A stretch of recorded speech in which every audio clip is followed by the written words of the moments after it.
berkaitan dengan imun ini, bos sekalian, sama juga kayak iman, ya.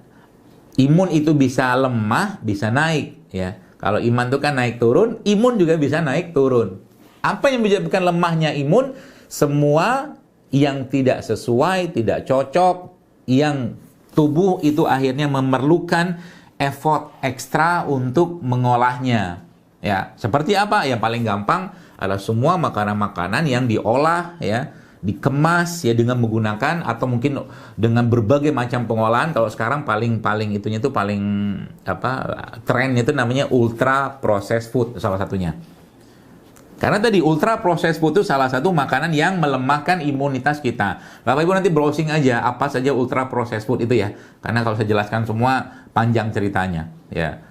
Makanan yang diolah berulang kali dengan pengolahan dan banyak berlimpah zat-zat aditif di sana, termasuk gula-gula ya, mungkin berbahan gula pasir seperti itu ya.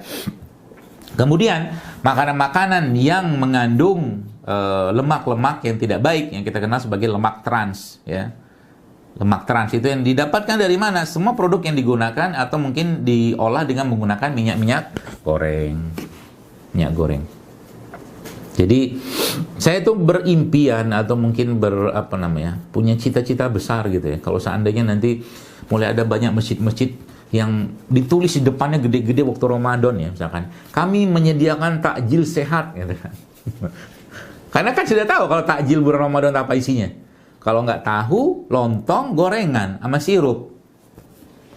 Udahlah Ramadan, bulan bersih-bersih, bersih hati, bersih iman, bulan ampunan. Makanannya begitu lagi. Nggak ada berubah-berubah dari zaman dahulu kala. Itu. Jadi saya biasa kalau mau ngisi di masjid tahrib Ramadan, bilang saya nggak mau ngisi kalau nggak ada komitmen dari DKM nanti Ramadan takjilnya harus sehat. Gimana bikin takjil sehat? Gampang bener lah gitu loh. Yang gorengan semua diganti sama rebusan, kan gampang. Yang sirup-sirupan diganti sama rimpang-rimpangan. Kan gampang kan? Semudah itu coba. Nah, di luar daripada itu ya ubahlah. Saya katakan harian kita itu. Ya. Jadi yang digoreng, pakai tepung, pakai gula. Saya kemarin lihat,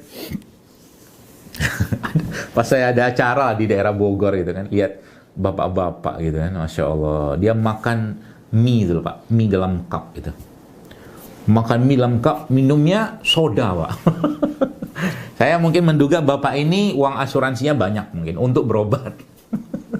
Ya, seperti itulah. Dan itu kan di mana-mana sekarang terjadi. Ya, begitu banyak orang-orang yang Masya Allah nggak perlu lagi ya. Falyanzuril insana ila ta'ami. Nggak perlu lagi apa yang dimakan tiap hari.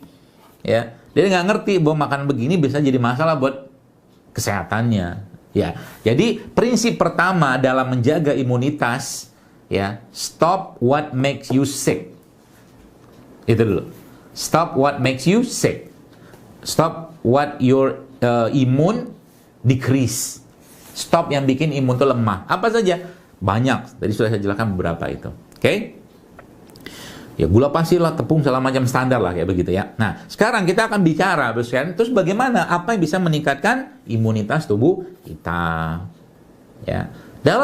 Apakah dalam hal ini katakanlah misalkan ya, kita bisa belajar dari Al-Quran? Jelas bisa. Al-Quran tuh ngomong sesuatu yang penting-penting. Al-Quran nggak ngomong cara bikin sayur asem, cara bikin katakanlah soto, tapi Al-Quran bicara yang penting gitu kan. Contoh yang penting apa?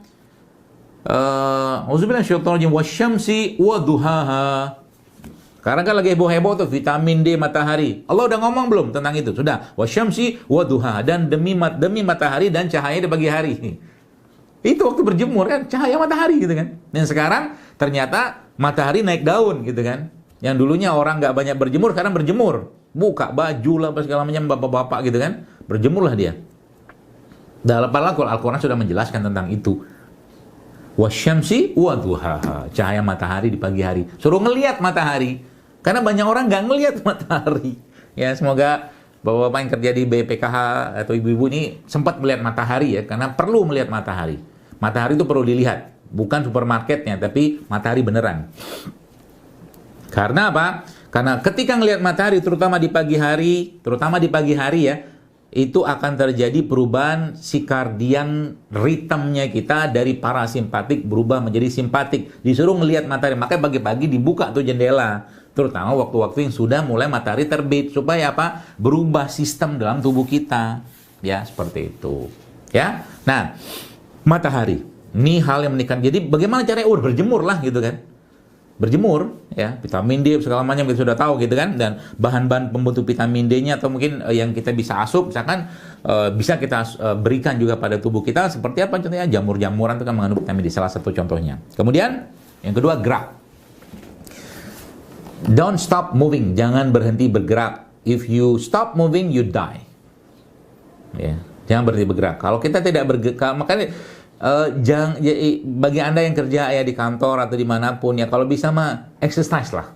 Apa kayak exercise-nya gitu kan. Sekarang tuh di handphone tuh tinggal pakai di Apple Store apa Google Store itu kan ketik ya 7-minute workout. Banyak banget tuh. Bergerak. Entah yang sifatnya body menggunakan body weight, berat badan kita atau yang lain. Pokoknya gerak, harus gerak gitu kan. Ini apa namanya? Gerak sedikit. Coba bayangin. Makan sayur jarang, makan buah jarang, minum air jarang, kena matahari jarang, puasa jarang, makan sehat jarang, ini pasti sakit lah. Gitu loh. Jadi nggak heran, jadi orang kayak itu kalau saya katakan, emang Anda sudah pantas sakit. Model kayak begitu coba. Diajak makan sayur, nggak enak. Diajak makan buah, nih enak nih, gorengan. Ya saya ini nih, mengajak ya, tadi saya katakan, ayo kita naikkan skala kita dalam atau level kita dalam urusan makanan sedikit lah.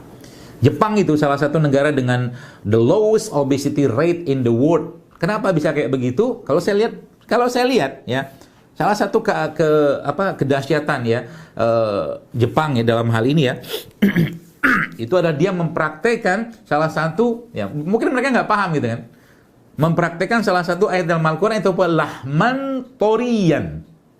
Apa tuh lahman toriyan? Ikan yang segar. Coba, Indonesia kurang ikan apa kita? Tapi tadi lagi-lagi gitu kan.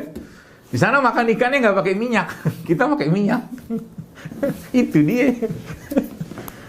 Karena kan bikinnya sushi apa segala, bisa nggak kita bikin katakanlah makan ikan tanpa minyak? Oh bisa, banyak kok. Bikin sup boleh, bikin pepes boleh, dibakar boleh, katakan dipanggang kan bisa tuh. Ikan yang segar, bukan ikan yang mati berkali-kali.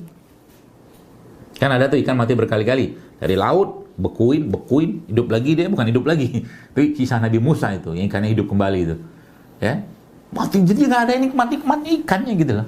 Nggak ada lagi lahman toriannya. Ya, seperti itu. Itu ya. Kemudian apa lagi? Oh banyak Pak, Bu. Yang tadi kedua ya, gerak.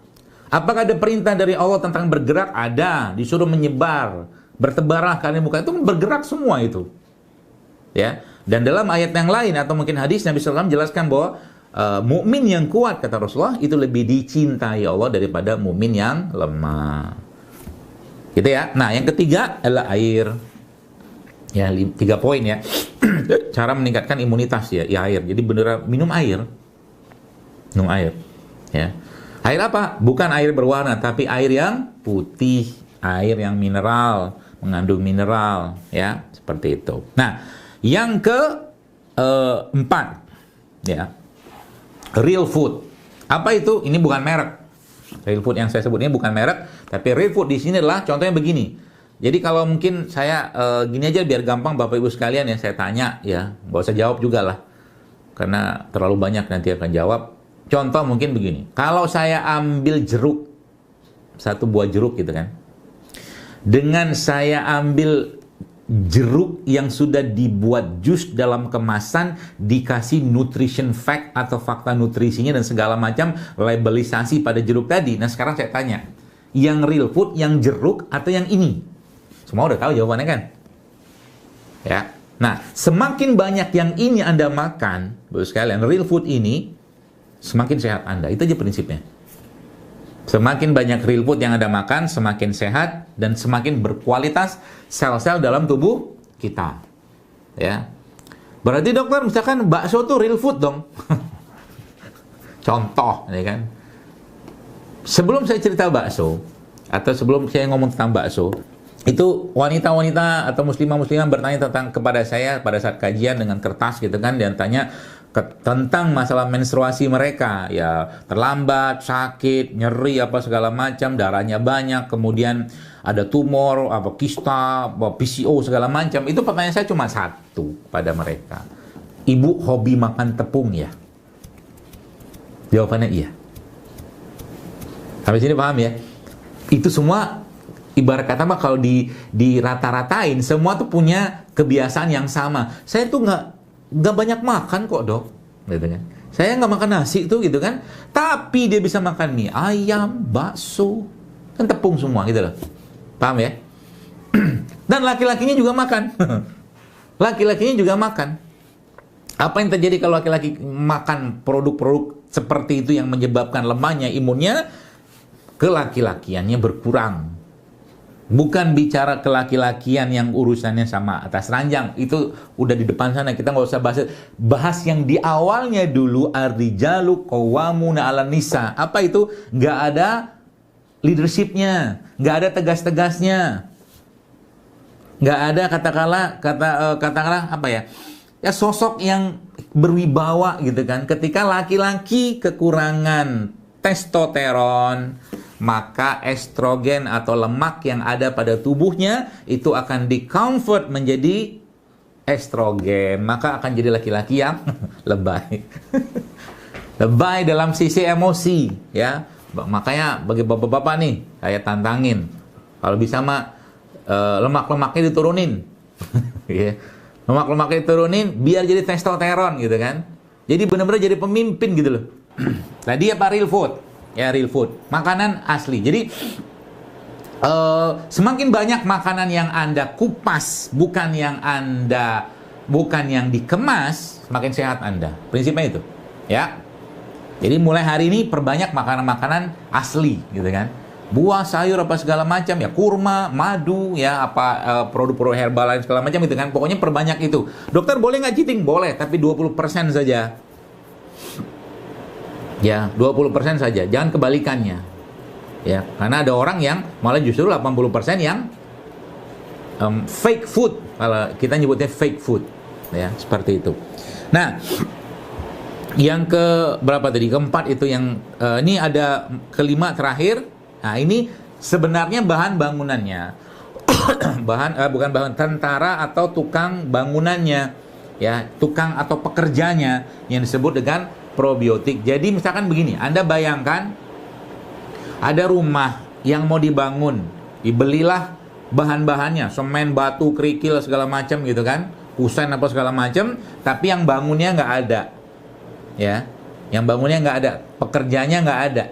Nah, pekerja dalam tubuh kita itu dikenal sebagai probiotik atau bakteri-bakteri baik yang mereka sebagian besar itu berdomisili di pencernaan, dan memang 80% dominasi dari sistem imun kita itu dibentuk sel-sel imun itu di pencernaan oleh si bakteri tadi kalau seandainya bahan bakunya tepat.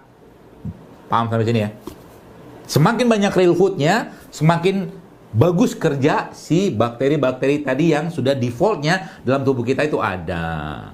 Ya, makanya saya pribadi sebenarnya kalau apa ya, jangan terlalu sering saya sampaikan gitu kan, boleh kita pakai cairan antiseptik boleh, tapi jangan terlalu sering gitu loh pakai itu. Coba cari pilihan lebih natural, bisa nggak? Bisa. Contohnya apa? Bisa pakai air jeruk nipis gitu kan, atau cairan cuka gitu kan, atau probiotik, kasih air, kasih madu buat semprot-semprot juga bisa. Di luar daripada yang antiseptik. Kenapa antiseptik? Karena di sini kan ada bakteri, gitu loh. Kecuali memang membutuhkan steril yang luar biasa, ya, sehingga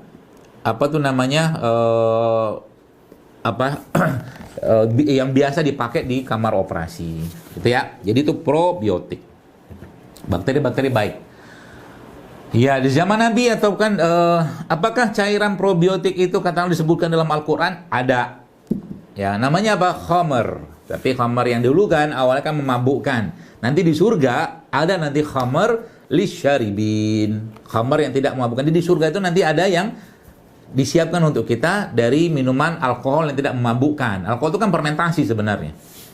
Ya, makanya kita manfaatkan itu. Sekarang di Indonesia banyak itu ya, cuka, probiotik segala macam, nah itu minum. Makanya salah satu nih saya kasih tipsnya sederhana buat Anda yang mau imunitasnya naik pagi-pagi. Caranya gimana? Ambil air 1 gelas, 300 ml gitu, air hangat gitu kan. Masukin madu situ, masukin garam sedikit, garam mineral sedikit situ, lalu masukin cuka. Ya, cuka apel boleh, cuka madu boleh, cuka apapun gitu kan yang halal. Berapa banyak? Ya paling 1 sendok teh. Ya aduk-aduk sedikit sampai dia manis. Lalu minum bersama 3 butir atau 2 butir habatus sauda. Itu powerfulnya luar biasa itu, Pak. Mantep. Ya, seperti itu ya. Probiotik. Lalu, jadi probiotik atau mungkin bakteri itu kalau ketemu sama bahannya disebut dengan simbiotik. Jadi kalau Anda yang ngerti konsepnya, sebenarnya kalau ketika saya nyampaikan tentang tempe sama kurma, itu tuh sebenarnya itu makanan yang sangat sehat untuk usus. Dengan catatan tempenya jangan digoreng. Ya, tempenya jangan digoreng. Emang kenapa kalau digoreng? Ya nggak apa-apa sih, cuman minyak lagi gitu loh. Jadi kalau nanti mau cobain itu bisa dibikin tuh jus tempe sama kurma dikasih jahe, enak tuh. Nah, terakhir ya, ini tambahan saja sebenarnya dari 5 tadi itu, yaitu salah satu cara kita untuk meningkatkan imunitas kita adalah dengan cara apa? Dengan cara melakukan apa yang disyariatkan Rasulullah SAW atau diperintahkan Nabi atau contohkan Nabi yang sekarang hari ini kalau nggak salah masuk pada waktu itu, yaitu apa? Berpuasa. Puasa itu secara saintifik sudah diteliti juga, memang dia meningkatkan sistem kekebalan tubuh manusia. Oke, nah makanya ya Nabi SAW menjelaskan sebuah hadis ya bahwa Nabi memerintahkan saat itu hadisnya kepada Abu Hurairah radhiyallahu anhu untuk berpuasa pada 13, 14, 15. Oke, lalu 16-nya istirahat. Lalu Nabi menyampaikan dalam hadis yang lain, kata Nabi SAW, untuk sabda Nabi SAW bahwa berbekamlah pada tanggal 17, 19, 1, 21. Lihat ada urutan itu.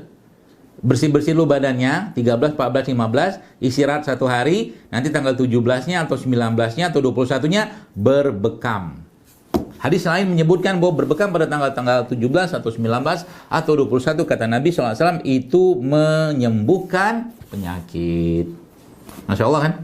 Komplit protokolnya nih. Nah, ini kata protokol syariat dalam urusan kesehatan yang kita bisa aplikasikan dalam kehidupan kita, dan termasuk tadi yang saya cerita tentang real food segala macam itu, rempah-rempah rimpang tuh masuknya di situ tuh ya.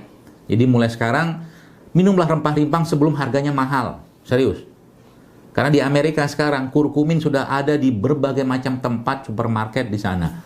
Orang sana udah aware dengan itu. Jangan sampai nanti ya kita mau minum kunir asam 1 gelas 10.000, ya sudah sih sekarang. Seperti itulah ya. Jadi hati-hati dengan badan, dan salah satu niat yang paling baik yang kita bisa instalasi dalam benak pikiran kita adalah dengan cara meniatkan, ya Allah, mudahkan aku untuk hidup sehat, mudahkan aku untuk makan sehat, minum sehat, untuk aku bisa mengembalikan jasadku ini kepadamu dalam keadaan yang baik, tanpa penyakit sebagaimana dulu engkau menciptakanku. Wallahu a'lam bishawab. Saya kembalikan lagi. Assalamualaikum warahmatullahi wabarakatuh. Baik, begini Bapak sekalian. Jadi pertanyaan ini sangat sering ditanyakan, ya, termasuk bolehkah orang penderita diabetes atau penderita diabetes makan kurma? Sama aja. Kalau saya pribadi ya, secara syariat, secara akidah ya, ini di luar kita bicara teori ya, bahwa madu dan kurma itu ada keberkahan. Itu dulu pemahaman dasarnya. Dan orang kena diabetes pun bukan karena minum madu, bukan karena makan kurma, tapi karena gula olahan. Itu dulu ya. Nah, gula yang ada, kemudian turun dulu nih pemahaman ini ke pemahaman berikutnya, bahwa apa?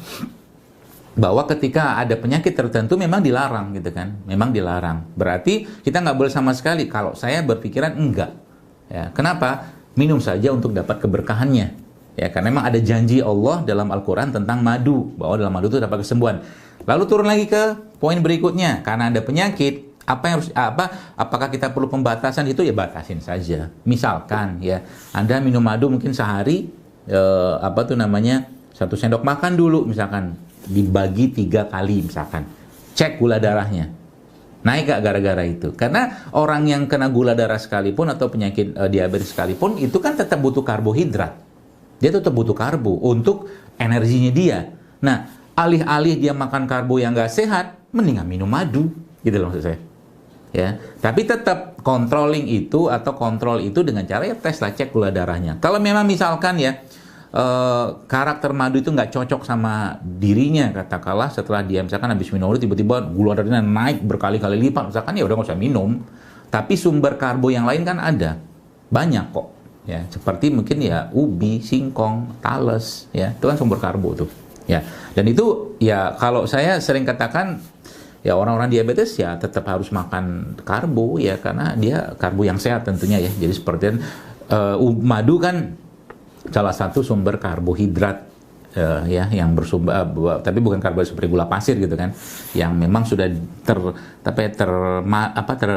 berada dalam madu tadi dengan komponen-komponen yang lain. Jadi minum saja ya, tapi tetap waspada dan kontrol ya, lihat nanti kira-kira ada perubahan apa gitu kan, dengan yang nggak usah banyak-banyak dulu. Saya kira mungkin misalkan minum madu cuman secuil gitu kan, tiba-tiba gula darah melonjak tinggi kan nggak juga, mungkin nggak kayak begitu gitu loh ya. Kecuali memang yang sudah memparah banget ya mungkin lah pernah, tapi itu agak banyak diminum. Tapi kalau sedikit insya Allah nggak apa-apa. Wallahu a'lam bishawab. Baik, jadi yang pertama tadi mengenai tepung-tepungan ya, yang saya mungkin sekarang kalau istilah itu gluten ya, yang berasal dari tepung-tepung terigu yang sebenarnya bukan produk asli Indonesia. Orang kita zaman dulu nggak terlalu terkenal atau tidak kenal dengan produk-produk yang berbasiskan tepung terigu karena memang di Indonesia nggak tumbuh ya. Kalaupun orang tua kita makan jenis tepung-tepungan, yaitu tepung itu non gluten ya.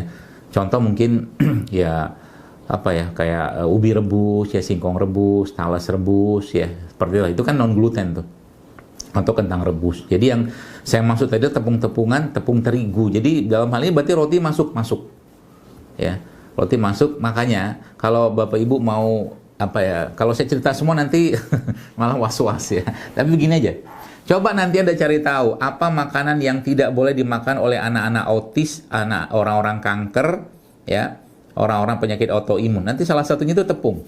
Salah satu tepung. Terus nanti cari tahu lagi kenapa kok tepung itu dilarang ya.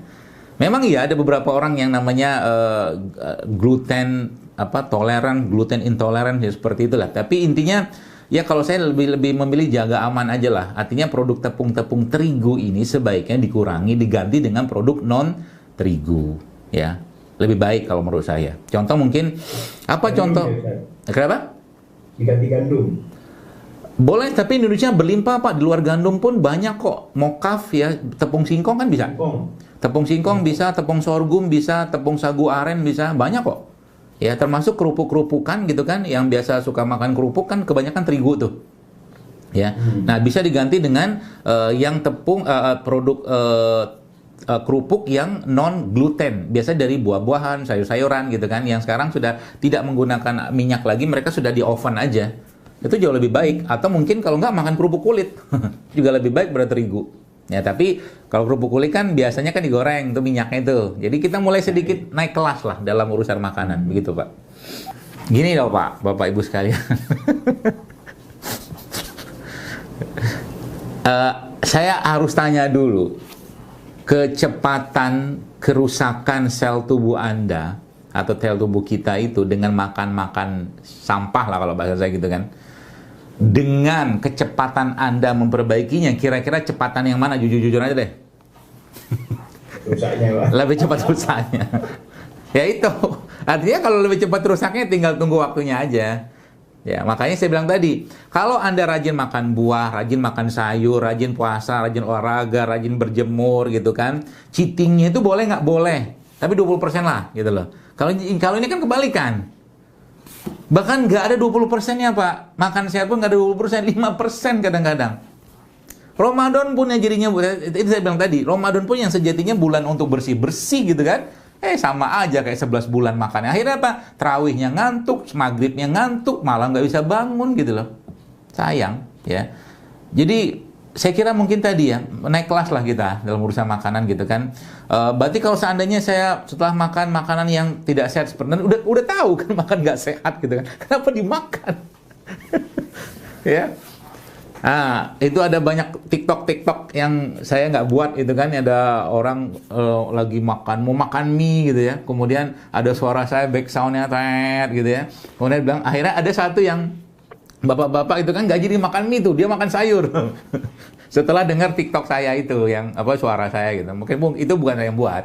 Tapi ada ibu-ibu tuh yang bandel ya, kalau itu judulnya Ibu Kepala Batu. Makan mie, gitu kan. Terus tiba-tiba, suara saya sama. Sudah tahu nggak sehat, masih dimakan juga, itu namanya apa? Gitu kan, zolim. Tapi tetap aja dia makan tuh mie gitu kan. Ya lanjutlah, hidup adalah pilihan. Ya. Tapi sebenarnya gini, prinsip hidup sehat itu, sekalian, bukan kita membatasi atau membuat kalimat pembatasan dalam apa yang kita makan. Tapi bahasa lebih persuasifnya adalah saya memilih untuk makan ini dan saya memilih untuk tidak makan ini, gitu lebih keren. Jadi misalkan Anda sudah ngerti hidup sehat gitu kan, Anda dikasih makan, ya udah buat yang lain aja gitu loh. Saya memilih makan yang ini aja gitu loh. Sehingga diri kita tuh nggak merasa terbebani gitu loh. Seperti itu. Wallahu a'lam bishawab. Mohon maaf ya Pak. Saya kok nelongso dengar kata-kata itu. Nelongso ki apa ya? Susah hati gitu loh. Kenapa susah hati? Karena ngomong nggak ada waktu buat olahraga. Oke. Mari kita hitung waktu ya. Oke. Subuh sekarang di daerah Jabodetabek kurang lebih sekitar 4:30 lah kurang lebih. Anda masuk kantor, katakanlah pergi kantor jam berapa? Jam 6 lah katakanlah. Oke, lah jalan tuh. 4:30 sampai ke jam 6 ya, potong bersih-bersih, mandi, siap-siap ya, paling setengah jam. Ada nggak waktu 10 menit aja untuk gerak badannya sedikit gitu loh? Ada kan? Ngapain tuh 10 menit itu? Gampang. Anda bisa squat sebentar, Anda bisa push up sebentar, Anda bisa plank sebentar, Anda bisa jumping jack sebentar, Anda bisa bumblebee gitu gerakan. Banyak sekali sekarang yang hanya butuh waktu kurang dari 10 menit. Jadi jangan dibilang nggak ada olahraga. Yang penting apa? Paling penting itu kita harus punya komitmen sebenarnya kepada tubuh kita ini untuk apa? Untuk menjaganya gitu kan. Jadi nanti dimanapun, bahkan Anda di kamar hotel pun misalkan gitu kan, itu banyak gerakan-gerakan yang bisa dilakukan di dalam kamar tidur kita, banyak sekali ya. Jadi fungsinya apa? Stretching, relax, itu aja sebenarnya. Ya, jadi mungkin yang misalkan lagi kerja gitu kan, ya jangan terus-terusan duduk, digerakin ya. Begini, ini udah gerakan ini. Arm swing kayak begini udah gerakan nih. Ini kalau digerakin begini aja Bapak sekalian, katakanlah ini udah otot di sini udah bermain, perut udah main, itu kan sederhana tuh. Seperti itu. Wallahu a'lam bishawab. Iya, dia mudah sekali sebenarnya. Apa yang dibisikkan oleh malaikat melalui firasat atau mungkin ilham-ilham yang Allah berikan kepada kita semua, pasti itu mengajak atau mengarahkan kita kepada kebaikan. Ketika kita lakukan itu pada saat satu kondisi jangka pendek misalkan ataupun jangka panjang, dia tidak memberikan mudarat ya. Itu prinsipnya. Jadi misalkan contoh begini. Ini contoh nih. Kita ini pertanyaan yang bagus sekali ya. Dan kalau mungkin saya kasih contohnya gampang. Tiba-tiba ada bisikan. Pengen banget makan mie instan siang ini. Itu kira-kira bisikan siapa? Misalkan gitu kan. Bisikan nafsu yang tentunya kita tahu bahwa nafsu itu lebih dominan ya, mengajak kepada keburukan, atau bisikan yang sifatnya mengajak pada kebaikan. Kita udah paham kayak begituan. Jadi kita udah dengan kayak begitu sudah bisa, ini mah godaan saja. Bahkan saya pernah mengajarkan pada seorang teman ya, cara kita mengendalikan bisikan nafsu kayak begitu tuh ya dengan cara kita mengontrolnya dia, mendudukkannya dia, mengikatnya dia. Contoh begini, ketika Anda pengen misal makan rujak itu kan sehat Pak, insya Allah ya. Saat pengen makan rujak itu dan pengen banget belinya, nggak usah beli. Nggak usah beli. Kapan belinya? Saat Anda tidak punya keinginan terhadap rujak, belilah, makan rujak. Tapi waktu itu, ya, ketika ada nafsu di situ, mereka yang kendalikan kita. Nanti makan rujak juga banyak-banyak, berlebihan, ngantuk juga gitu loh. Kelebihan atau lambungnya penuh gitu. Jadi itu biasa saya terapin gitu kan. Jadi kadang-kadang saya ngomong sama diri saya, maaf nggak ada makan hari ini. Saya ngomong sama diri saya. Dan akhirnya omongan itu sebenarnya kalau secara fisiologis ya, kalau pakai katakanlah ala-alanya Jalil Akbar gitu kan, itu seperti mereka akhirnya mencari tubuh ya, mencari sumber-sumber energi yang lain. Itu sebenarnya puasa itu kan begitu sebenarnya.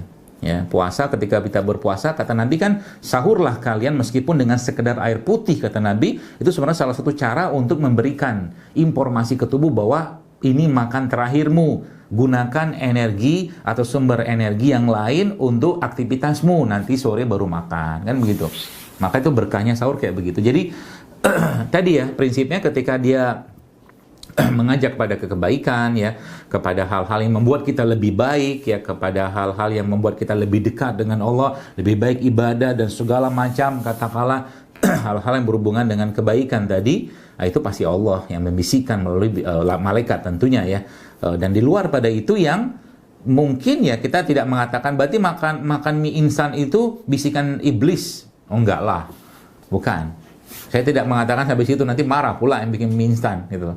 Maksud saya itu nafsu, ya, nafsu kita, ya. Itu yang kita harus kendalikan. Seperti itu. Wallahu a'lam bishawab.